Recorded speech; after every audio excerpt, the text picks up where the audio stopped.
Narito po ang ibang balitang tinutukan ng 24 Oras Weekend. Itinuturing na ng PNP na case solved ang pagkidnap at pagpatay sa negosyanteng Chinese na si Anson Tan at ang kanyang driver na si Armani Pabilio. Kaya kahit may tinutugis pang dalawang Chinese na sangkot sa krimen. Nakatutok si Jonathan Andal. The intention really is to kill.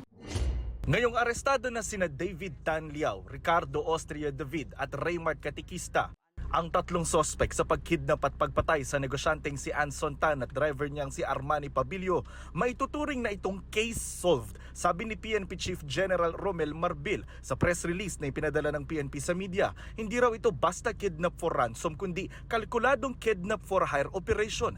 Ganito ang nangyari batay sa pagsusuri ng PNP sa mga kuha ng CCTV.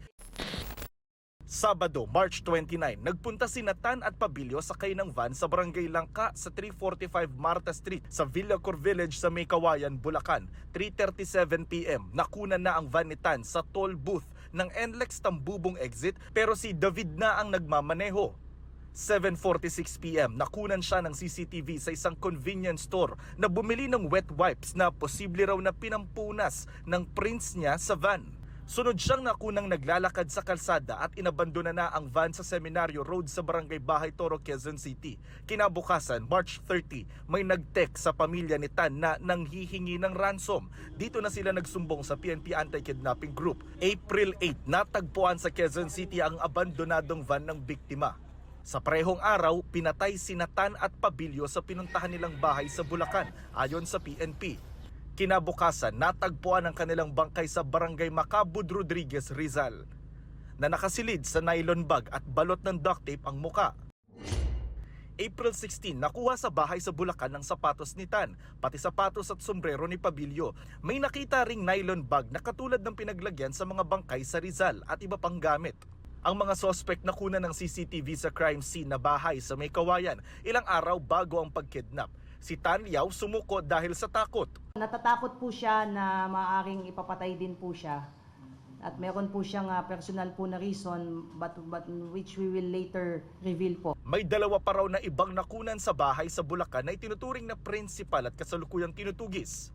Isa sa kanila, babae, na nakunan pa ng CCTV na sumakay sa van ni Tan noong pumunta ito sa naturang bahay sa Bulacan. Sabi ni PNP Chief, kinokontrata si Liao ng mga sindikato para dukutin ang mga Chinese national na may utang sa kanila na may kaugnayan sa Pogo. Paraan niyang collection agency si Tan Liao pero madugo ang estilo ng kanyang paniningil. Sangkot daw si Tan Liao sa 5 pang kaso ng kidnapping mula 2022 hanggang ngayong 2025. Pati po yung isa pong sasakyan din po dyan na nakita din po natin dyan po sa may Villacor Village ay siya rin pong ginamit doon po sa 5 pong kidnapping case involving David Liao Tan po. 5 po yan na mga kaso po ang masusolve po natin maliban po dito po sa kaso po ni Anson Tan. Ngayon, sabi ni Marbil, nakatutok na sila sa mga financier. Ang anyay totoong kapangyarihan sa tinawag niyang blood for hire operations. Pero pagdilinaw ni PNP Chief, isolated case ito at walang talamak na kidnapping sa bansa. Nagpasalamat din ang pamilya ni Tan kay Pangulong Bongbong Marcos at sa mga opisyal ng PNP sa pag-aresto sa 3 sospek. Para sa GMA Integrated News, Jonathan Andal, nakatutok, 24 oras.